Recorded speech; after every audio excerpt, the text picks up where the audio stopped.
Baik Bapak Ibu, kami mulai. Assalamualaikum warahmatullahi wabarakatuh. Alhamdulillah. Alhamdulillahilladzi hadana li hadza wa ma kunna linahtadiya laula an hadanallah. Asyhadu an la ilaha illallah wahdahu la syarikalah wa asyhadu anna Muhammadan abduhu wa rasuluh. Allahumma salli wa sallim wa barik ala Muhammad wa ala ali Muhammad kama sallaita wa barakta ala Ibrahim wa ala ali Ibrahim fil alamina innaka Hamidum Majid. Rabbi shrah li sadri wa yassir li amri wa hlul 'uqdatam min lisani yafqahu qawli, amma ba'du. Bapak-bapak dan ibu-ibu serta jamaah sekalian, rahimani wa rahimakumullah. Semoga kita semua yang hadir di majelis ini senantiasa dirahmati Allah Subhanahu wa taala. Amin ya Allah ya rabbal alamin. Alhamdulillah Bapak Ibu, kita masih bisa melanjutkan ngaji kitab Tauhid alladzi huwa haqqullah 'alal 'abid, dan kita masih membahas bab yang ke-60 yaitu tentang mengingkari takdir ya. Sekarang kita akan memasuki dalil yang kedua dari Ubadah bin Somit radhiyallahu anhu. Dia mengatakan annahu qala libnihi, Ubadah bin Somit dia berkata kepada putranya, menasihati putranya, ya bunayya, wahai anakku, innaka lan tajida tu'mal iman hatta ta'lama, sesungguhnya engkau tidak akan pernah mendapatkan nikmatnya iman. Ya, lan tajida tu'mal iman, kamu tidak akan pernah. Huruf lan itu menunjukkan harfu nafi al-mustaqbal al-mu'abbad ya. Huruf yang menafikan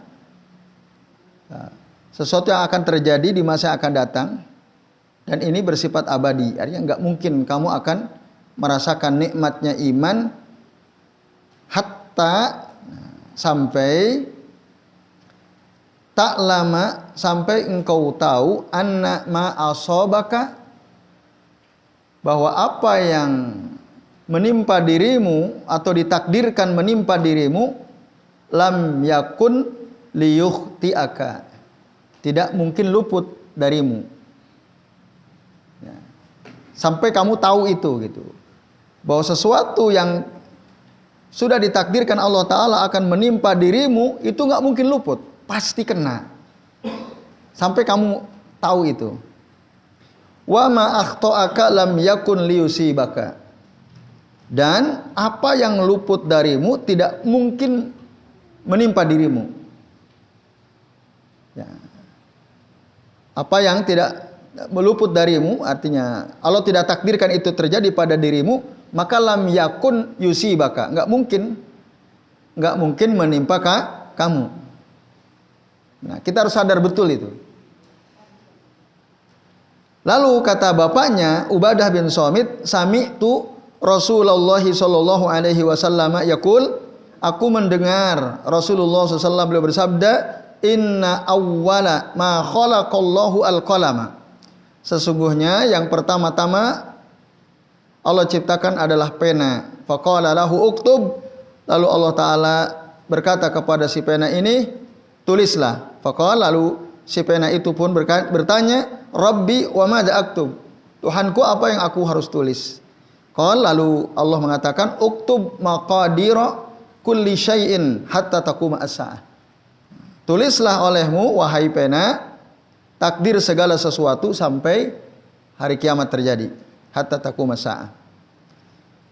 Lalu ya, beliau melanjutkan, Ubadah bin Somit radhiyallahu anhu melanjutkan, ya bunayya, wahai anakku, sami'tu Rasulullah sallallahu alaihi wasallam yaqul, aku mendengar Rasulullah sallallahu alaihi wasallam beliau bersabda, man mata ala ghairi hadza, barang siapa yang mati ya, tidak berdasarkan ini yang tadi sudah diterangkan itu, yaitu barang siapa yang mati tidak mengimani bahwa Allah telah menetapkan takdir, Saya ulangi, barang siapa yang mati ala ghairi haja, maksudnya barang siapa yang mati tidak mengimani bahwa Allah sudah menetapkan takdir segala sesuatu, falaisa minni, maka dia bukan bagian dariku, alias Rasulullah berlepas diri dari orang tersebut. Nah itu. Atau kalau keterangan saya Ibnu Utsaimin, nah, tabarra'a minhu ar-rasulu sallallahu alaihi wasallam li'annahu kafir. Rasul berlepas diri dari orang tersebut karena dia kafir. Ya, war rasulu bari'um min kulli kafir. Dan Rasul itu berlepas diri dari setiap orang kafir. Nah, ini mengingkari takdir bisa menyebabkan seorang menjadi kafir. Seperti juga diterangkan pada hadis pertama kan. Jadi amalan kita meskipun besar, berinfak emas sebesar gunung Uhud tidak akan diterima oleh Allah Ta'ala kalau kita tidak mengimani takdir, artinya kafir. Kalau dia tidak mengimani takdir. Mungkin beriman sama Allah, beriman kepada malaikat, beriman kepada kitab-kitab Allah, kepada Rasulnya, kepada hari akhir, takdir dia gak beriman. Kafir. Makanya rukun iman itu ada semua harus. Satu saja tidak diimani, kafir dia. Nah itu diantara kesimpulan hukumnya, Bapak Ibu dan jamaah sekalian. Nah Bapak-bapak dan Ibu-ibu, berdasarkan hadis ini ya, hadis ini menunjukkan bahwa iman itu ada rasanya. Iman itu ya, nanti dalam hadis yang lain halawatul iman, manisnya iman. Kalau di sini ta'mal iman, ya, lezatnya iman gitu. Cuma rasa iman ini ya tidak seperti rasa lotis. Ya, tidak seperti rasanya bakso atau mie ayam, enggak. Kalau lotis, mie ayam, bakso kita makan sekarang, rasanya tahu kan? Kecuali yang nggak suka ya. Tapi nanti misal kita sekarang makan lotis, beberapa menit kemudian kita makan roti misalnya. Rasa lotisnya hilang atau tidak? Hilang, ditimpa oleh rasa roti. Nanti makan apa lagi hilang? Sangat cepat hilang rasanya. Itu kalau sesuatu yang mahsus ya, terindra makanan. Kalau rasa iman kata Ibnu Utsaimin, nah, potok ini beliau katakan lakin ta'mal iman ya baqa muddatan tawilah. Rasanya iman, nikmatnya iman itu akan tetap ada dalam jangka waktu yang panjang. Nah ini. Jadi enggak cepat hilang seperti rasa makanan. Ya. Sehingga orang itu kalau dia merasakan nikmatnya iman, ketika dia beribadah kepada Allah Ta'ala, ya, betul-betul hadir hatinya, khusyuk lillahi ta'ala. Nah, dia betul bisa merasakan nikmatnya ibadah. Orang kalau udah tahu rasanya iman, setiap amalan yang dia lakukan, ibadah yang dia lakukan, itu dia bisa merasakan hadir hatinya. Itu ya. Yaf'alu ibadatan fi sofain wa huduri qalbin wa khusu'in lillahi azza wa jalla. Itu cirinya. Bapak Ibu, jadi kalau kita sholat kok belum ngerasakan khusyuk, hadir hati belum hadir gitu ya, berarti kita belum merasakan nikmatnya iman. Ya, kalau orang betul-betul merasakan nikmatnya iman tadi, ya, dia ibadahnya betul-betul tadi bisa hadir hatinya khusyuk lillahi ta'ala. Nah, maka disitulah dia akan merasakan ibadah tersebut dengan nikmat muddatan tawilah, dalam waktu yang panjang. Maka iman itu lahu halawah wa lahu ta'mun la yudrikuhu illa man asbagallahu alaihi nikmatahu bihadhil halawah wa hadha at-ta'am.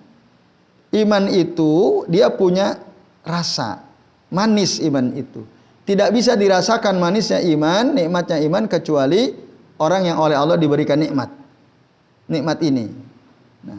Nah, supaya kita mendapatkan nikmat ini, apa? Berarti percayalah kepada takdir. Kita akan bisa rasakan iman. Nikmatnya iman. Itu kan yang diterangkan oleh Ubadah bin Somit dalam hadis ini. Nah, ini Bapak Ibu dan jamaah sekalian, a'azanillahu wa iyyakum ajmain. Jadi kalau kita ingin merasakan manisnya iman, diantaranya ya, nanti dalam hadis yang lain ada keterangan ayyakunallahu wa rasuluhu ahabba ilaika mimma siwahuma. Itu diantaranya. Jadi kamu mencintai Allah dan Rasulnya ya, itu melebihi cintamu kepada selain dari keduanya. Itu juga nanti keterangan dari Nabi ya, yang bisa menyebabkan kita merasa nikmat gitu, merasakan manisnya iman. Nah, termasuk mencintai seseorang fillah,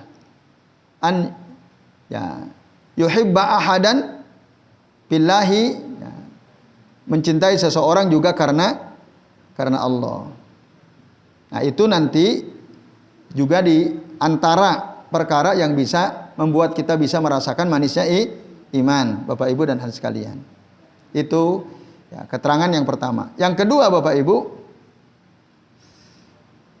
nah, kalau dalam hadis ini secara sederhana tadi, kalau kita ingin merasakan nikmatnya iman, percayalah terhadap takdir. Bahwa apa tadi? Anta'lama annama asobaka lam yakun liyukhti'ak. Bahwa apa yang telah ditetapkan takdir menimpa dirimu tidak akan mungkin luput darimu. Itu nggak mungkin. Nah, itu. Kita harus paham betul ini, Bapak sekalian. Nah, maksudnya tadi ya, annama asobak itu annama qaddarallahu an yusibak, bahwa apa yang telah Allah takdirkan menimpa dirimu di Lauhil Mahfud itu pasti kena. Saufa yaqa. Sebaliknya, nah,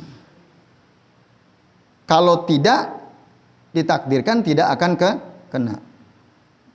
Itu ya Bapak Ibu dan hadirin sekalian, a'azanillahu wa iyyakum ajmain. Walaupun di sini katakan fama qaddarallahu an yusibaka, apa yang telah Allah takdirkan menimpa dirimu lam yakun liyukhti'ak, tidak mungkin luput darimu, famahma amilta min asbabin, meskipun engkau melakukan ikhtiar sebab-sebab. Ya. Misal gini, kita berusaha untuk selamat di jalan. Ikhtiar kita apa?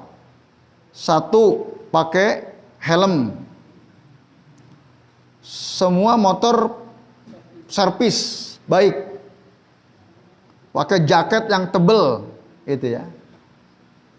Lalu kita hati-hati betul, setiap rambu kita taati.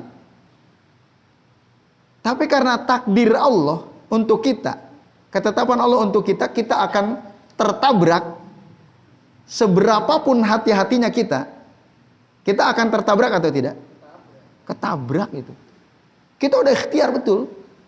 Pokoknya hati-hati, lampu sen semua hidup, lampu rem hidup. Jalan kita, hati-hati menurut kita. Tahu-tahu jeger dari belakang, jungkir balik kita. Mungkin itu terjadi? Sangat mungkin.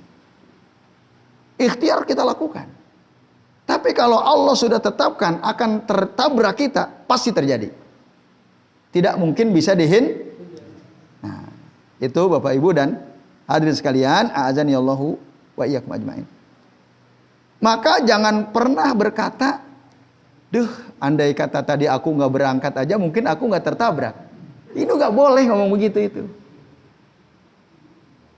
Nah, kadang-kadang kan orang begitu, Bapak Ibu, ya. Dia mengatakan, lau annani fa'altu kadza wa kadza ma hasala dzak. Kalau aku tidak melakukan ini dan itu, atau aku melakukan ini dan itu, maka ini nggak mungkin terjadi pada diriku. Nggak bisa. Karena itu sudah ditakdirkan, Bapak Ibu dan hadirin sekalian, a'adzanillahu wa iyyakum ajmain. Jadi nggak mungkin salah, tidak mungkin keliru. Tidak akan ada satupun yang bisa menghalangi musibah itu menimpa kita. Pasti kena. Pasti kena. Nah, Nah, ini kita harus paham. Ya, jadi semua apa yang Allah sudah tetapkan pasti akan menimpa kita. Contoh lain, ada bapak ibu bawa anak, yuk kita jalan-jalan ke pantai. Kemana? Paris. Oh yuk, seneng. Berangkat ke Parangtritis. Wah, seneng-seneng tuh. Tiba-tiba ada ombak besar. Bapaknya udah berusaha megangin anaknya, tapi anaknya ketarik ombak, akhirnya mati terseret ombak. Lalu bapaknya lemes, aduh tadi andai kata jalan-jalannya ke Gembira Loka, nggak ke Parangtritis, mungkin nggak akan terjadi ini. Itu nggak bisa begitu. Pasti dia akan mati sesuai dengan yang Allah takdirkan. Nah, jangan-jangan nanti takdirnya kalau ke Gembira Loka dimakan harimau kan? Artinya kita nggak bisa menghindar gitu. Walaupun udah berusaha pegangin anak kita supaya tidak terseret ombak. Kalau Allah sudah takdirkan dia akan terseret ombak, mati di pantai Parangtritis, pasti mati. Tidak mungkin keliru. Nah, maka Bapak Ibu, orang yang imannya terhadap takdir benar, apapun yang terjadi dia tenang. Dia akan yatma'innu qalbuhu, hatinya akan tenang. Ya sudah. Apa berarti kalimat yang keluar dari lisannya? Qaddarullahu ma syaa fa'al wa ma syaa fa'ala. Ini adalah takdir Allah. Jadi apa yang Allah kehendaki pasti terjadi. Udah ya Bu ya, enggak usah sedih. Nah, dia nasihati istrinya, enggak usah bersedih hati. Memang beginilah cara anak kita akan meninggal. Gitu. Dia akan tenang. Walaupun gitu ngomong air matanya netes ya nggak apa-apa. Ya, biasa kalau air mata menetes karena mungkin orang yang dicintainya meninggal, Rasul pun begitu. Asal jangan mengingkari takdir. Jangan ngomong andai kata aku tidak begini, andai kata aku melakukan yang lain maka tidak akan seperti ini. Nah itu.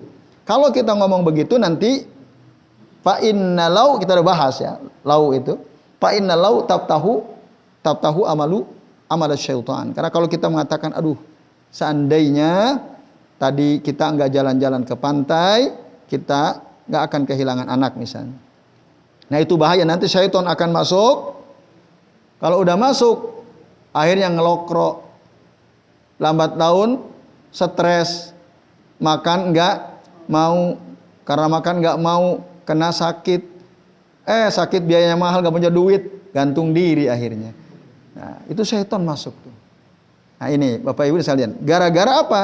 Dia tidak mengimani takdir. Nah, kalau dia iman pada takdir Allah Ta'ala sudah. Wahina idin yarudho wa yaslam. Dia akan ridho, dia pasrah ya pada ketentuan Allah Subhanahu wa Ta'ala. Karena dia ngomong apapun, bisa kembali atau tidak itu anaknya yang terbawa ombak itu? Gak bisa. Nah, itu. Maka dalam Al-Quran surah Al-Hadid ayat 22 sampai ayat 23 jelas sekali sekalian. Allah Ta'ala berfirman, ma asabaka min musibatin fil ardi wala fi anfusikum illa fi kitabin min qabli an nabra'aha. Nah, apa yang menimpa dari suatu musibah yang terjadi di bumi atau pada diri kalian, kecuali itu sudah tercatat di dalam kitab Lauhil Mahfuz min qabli an nabra'aha, sebelum kami wujudkan musibah tersebut, itu udah ada catatannya di Lauhil Mahfuz. Inna dzalika 'alallahi yasir, sesungguhnya hal yang demikian itu bagi Allah mudah. Likai la ta'sau 'ala ma fatakum wa la tafrahu bima atakum, supaya kalian tidak bersedih hati atas apa yang ya lepas darimu gitu, supaya kita tidak sedih. Wa la tafrahu bima atakum, dan supaya tidak terlalu senang dengan apa yang diberikan kepada kalian. Wallahu la yuhibbu kulla mukhtalin fakhur, dan Allah tidak menyukai setiap orang-orang yang sombong dan berbangga di diri. Nah ini Bapak Ibu dan jamaah sekalian ya, dalilnya tegas sekali. Semua itu sebelum terjadi udah dicatat di Lauhil Mahfuz. Maka kalau kita kena musibah, nggak usah sedih. Kalau kita mendapatkan nikmat, nggak usah terlalu gembira, apalagi lalu membuat kita sombong, bangga. Kalau bukan aku nggak mungkin seperti ini. Lah, itu kalau Allah nggak takdirkan nggak mungkin terjadi. Nah, begitulah sikap seorang mukmin. tawassut ya. Dia moderat, pertengahan. Ketika kena musibah dia tidak terlalu bersedih, ketika dia mendapatkan nikmat dia tidak terlalu gembira, apalagi membuat dia sombong, berbangga diri, itu tidak mungkin.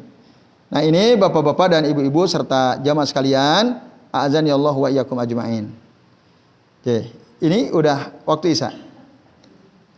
Baik, monggo Pak Tri atau siapa yang bertugas azan, kita rehat sejenak, azan dulu, nanti kita lanjut.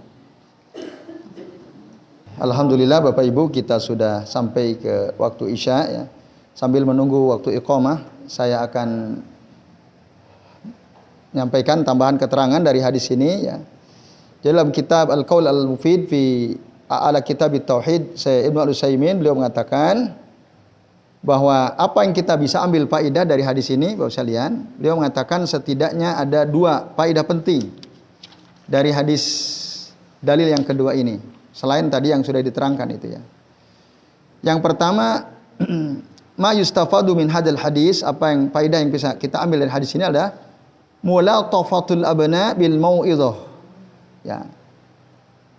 Bersikap lemah lembut kepada anak ketika kita akan memberikan nasihat.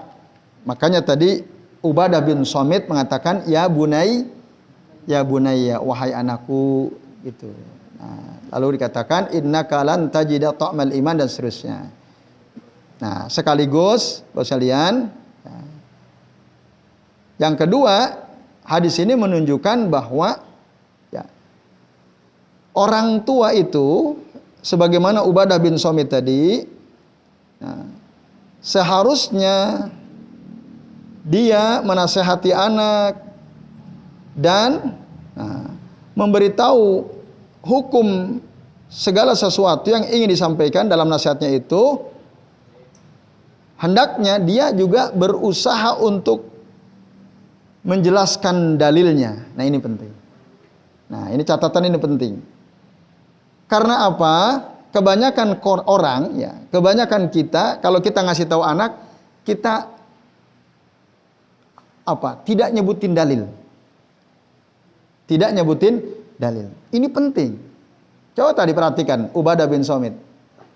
Aku mendengar Rasul begini, aku mendengar Rasul begini. Itu penting.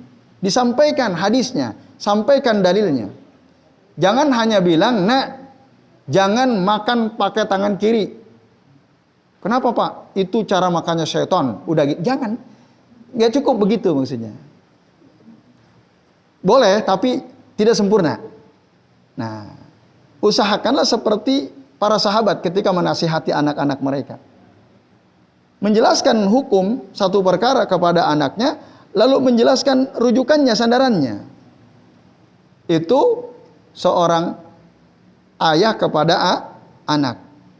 Jadi kalau kita ingin tahu ya, ingin memberitahu anak kita, nah kamu kalau makan itu ucapkan bismillah. Kalau selesai makan ucapkan alhamdulillah. Nah lalu dilanjut. Kenapa sih Pak begitu? Nah karena Nabi, beliau menyuruh kita untuk mengucapkan basmalah ketika mau makan, mengucapkan alhamdulillah ketika sesudah makan. Kata Nabi begini, nak, innallaha, nah kita sebutkan dalilnya. Maka kita harus berusaha itu menghafal hadis-hadis Nabi. Nah dengerin ya, kata qala Nabi, innallaha la yardhu 'anil 'abdi ya'kulu al-aklata wa yahmaduhu 'alaiha wa yasrabu as-surbata wa yahmadu 'alaiha. Sesungguhnya Allah itu ridho, nak, kata Rasul ini, kita sebutkan tuh hadisnya. Sesungguhnya innallaha la yardhu, pasti ridho 'anil 'abdi kepada seorang hamba, ya'kulu al-aklata, dia makan sesuap makanan, wa yahmaduhu 'alaiha, lalu dia memuji Allah Ta'ala setelah dia makan itu. Makan alhamdulillah. Nah, wa yasrabu surbata, dan Allah ridho kepada seorang hamba yang minum seteguk minuman, wa yahmaduhu 'alaiha, lalu dia memuji Allah Ta'ala saat dia minum itu. Teguk alhamdulillah. Gitu nak. Itu kata Rasul tadi. Nah, bisa nggak Bapak Ibu kira-kira? Bisa kayak gini? Harusnya bisa. Nah, Ini tugas kita sebagai orang tua. Apa manfaatnya? Kata Syekh Ibnu Utsaimin, kalau kita biasakan nasihati anak, menjelaskan tentang satu hukum kepada anak, lalu kita sebut rujukannya dari Al-Quran, dari Sunnah Nabi, itu artinya kita sedang membiasakan anak kita untuk ngikutin dalil. Untuk ngikutin dalil, bukan untuk ngikutin sekedar omongan orang. Itu. Maka kalau ada bapak ibu nanyain, ini dalilnya apa? Dalilnya mana? Oh, itu the top tuh ya. Kalau bapak ibu udah mulai bertanya tentang dalil, itu bagus sekali sudah. Berarti udah benar tuh. Ya. Tapi banyak orang enggak gitu ya. Enggak terbiasa ngikutin dalil. Itu. Yang kedua bapak ibu, manfaatnya ketika kita nasihatin anak, memberitahu tentang hukum satu perkara, lalu kita jelaskan dasarnya, ini dalam Al-Quran seperti ini, dalam hadis Nabi seperti ini, itu kita sedang mendidik dia untuk cinta kepada Allah, cinta kepada Al-Quran, cinta kepada Rasulnya. Nah, dan sekaligus kita mendorong anak kita untuk mengikuti ya, Rasul sebagai imam yang memang wajib untuk diikuti. Nah, ini kebanyakan orang luput dari ini. Ya. Kebanyakan orang ketika nasihati anaknya hanya sekedar, nak ini nggak boleh loh nak, yang boleh itu seperti ini. Udah gitu aja, betul atau tidak? Iya, kebanyakan kita begitu. Nah, kalau kita berkaca pada sahabat ini, Ubadah bin Samit itu jelaskan. Nah, maka dengan demikian Bapak Ibu berusahalah ya. Kita mau nasihati anak apa? Oh tentang tadi makan. Hafalin tuh hadisnya. Hafalin dulu. Bisa kan? Bisa. Apalagi kalau kita hafal hadis, apa kata Nabi? Nazzarallahu imra'an sami'a maqalati fawa'aha summa balaghaha kama sami'a. Allah akan menjadikan seseorang itu bercahaya ya. Orang yang mendengar perkataanku, kata Nabi, lalu dia berusaha menghafalnya, kemudian dia sampaikan kepada orang lain sebagaimana yang dia dengar. Itu kelak nanti dia akan bercahaya. Allah akan menjadikan dia bercahaya. Nah, itu keutamaannya. Maka mari Bapak Ibu, ya ini nasihat untuk diri kami sendiri dan kita semua. Mari kita berusaha nih. Kita mau nasihati anak apa? Cari dulu dalilnya. Wah anak kok begini ya? Dalilnya cari, hafalin. Lebih baik kalau bahasa Arabnya juga ya. Bisa aja ya, bisa aja. Nah ini Bapak. Nah, misalkan tentang ucapkanlah bismillah kalau mau makan, makanlah dengan tangan kananmu. Kan qala Nabi samillaha wa kul bi yaminik. Nah, kan itu yang pendek-pendek. Nah, itu. Jadi biasakan seperti itu Bapak Ibu. Ini nasihat penting saya kira yang disimpulkan oleh Syekh Ibnu Utsaimin dari hadis Ubadah bin Samit. Karena beliau tadi mengutip hadis Nabi gitu. Agar apa tadi? Agar anak kita ini terbiasa mengikuti dalil, yang diikuti dalil. Yang kedua, agar anak kita cinta kepada Al-Qur'an dan sunnah. Nah, dari kecil sejak dini kita kenalkan. Nah, akhirnya kami coba biasakan di rumah gitu. Nanti si Bilal anak saya suka tanya, "Emang Allah bilang gimana, Bi?" Nah, itu kok gini tidak boleh. Allah emang kata Allah gimana kata Allah katanya. Itu saya seneng tuh kalau dia udah nanya kata Rasul bagaimana emang. Nah, karena kami berusaha membiasakan. Ini nggak boleh loh. Nah, karena qala Nabi begini. Akhirnya dia ketika saya lupa nggak nyebutin, dia tanya emang kata Allah gimana Bi katanya. Ini kan baik itu ya. Kalau anak sudah mulai paham. Oh ini itu dilarang karena Rasul bilang bagaimana, Allah bilang bagaimana. Jadi saya kira ini Bapak Ibu dan hadirin sekalian, azan ya Allah wa iyyakum ajmain. Mudah-mudahan ya kita dimudahkan oleh Allah untuk menghafal ayat-ayat Allah, sunnah-sunnah Rasulullah SAW. Nah, ketika kita menasihati anak-anak kita, keluarga kita, orang-orang ya terdekat dengan kita dan sahabat-sahabat kita. Demikian yang bisa kami sampaikan. Sebelum diakhiri, apakah ada di antara Bapak Ibu yang mau bertanya? Ya silakan Bapak Ibu. Kalau ada orang itu menasihati orang itu, kamu baca begini nanti akan begini. Kamu jangan begitu kan nanti omongan itu doa loh, kan nanti bisa terjadi itu gimana? ya orang yang kita nasihati bantah gitu. Ya, Ah. kayak hal negatif gitu yang Ah. akan terjadi. Terus dengan omongan doa bisa terjadi. Ah. Apanya gimana? Meresponnya? Ah. Omongan doa gitu. Mm-mm. Ya, gimana kita nasihati seseorang? Misalnya apa contoh konkretnya misalnya?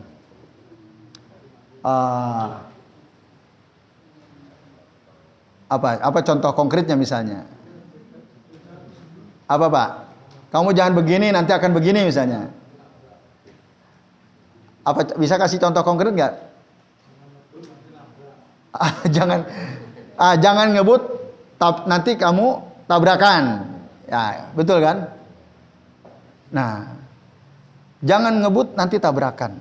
Terus dia bilang, jangan begitulah. Omongan kan doa. Terus bagaimana respon kita gitu? Ini bukan doa, ini nasihat. Gitu. Itu jawabnya. Ini nasihat agar kamu itu tidak ngebut. Apalagi ada riwayat mengatakan al-ajalatu minas syaitan. Terburu-buru itu adalah perbuatan syaitan. Nah, itu. Maka jangan ngebut, jangan terburu-buru. Itu adalah dari perbuatan syaitan. Nah, itu kita sampaikan. Lah kok kamu ngomong begitu? Ini nasihat, bukan mendoakan. Nah, gitu. Bedakan antara doa dan nasihat. Kalau doa begini, semoga kamu yang ngebut celaka. Nah, itu doa. Kita kan iya kan? Beda atau tidak antara nasihat dengan doa? Ya jelas beda. Ya, kita tinggal luruskan aja. Ini nasihat bukan doa. Agar ya, omongan itu doa. Ya, di satu sisi ada benarnya, di satu sisi. Tapi nasihat itu kan bukan doa. Maka itu yang harus diluruskan. Atau tadi ada ibu bilang fi amanillah. Semoga kamu ya senantiasa dalam jaminan keamanan dari Allah gitu. Nah mungkin supaya dia nyaman gitu, kamu jangan ngebut ya. Nanti kamu tabrakan loh. Tapi saya doakan fi amanillah. Nah, kan contohnya ini kita menasihati anak. Kalau kamu tuh seperti ini nanti kamu masuk neraka loh kalau kamu nggak itu kan. Itu bagaimana? Ya misalnya kamu itu mau manut sama orang tua gitu. Kamu kalau nggak taat sama orang tua, sering bantah, nanti kamu masuk neraka. Itu. Terus mungkin istri komentar, jangan ngomong gitulah, nanti anak kita benar-benar masuk neraka. Ya tadi, ini bukan doa, ini nasihat. Makanya antum sebutin dalilnya. Nah, misalnya. Nah, sebutkan dalam Al-Quran kan ada kita supaya taat kepada orang tua. Wala taqul lahuma ufiu wala tanharhuma wa qul lahuma qaulan karima. Sampaikan tuh hadisnya. Kan itu bukan doa itu. Nasihat kan gitu. Nah, jadi itu Pak Wikan ya. Jadi baik Bapak Ibu sekalian. Saya kira ini ya yang bisa kita bahas. Insya Allah nanti kita akan lanjut lagi. Terima kasih atas perhatiannya. Mohon maaf apabila yang kami sampaikan ada kesalahan. Mari kita akhiri dengan membaca doa kafaratul majlis. Subhanakallahumma wa bihamdika asyhadu an la ilaha illa anta astaghfiruka wa atubu ilaik. Wa sallallahu ala Muhammadin wa ala alihi wa sahbihi wa baraka wa sallama alaihim ajmain. Billahi taufiq wal hidayah. Wassalamualaikum warahmatullahi wabarakatuh.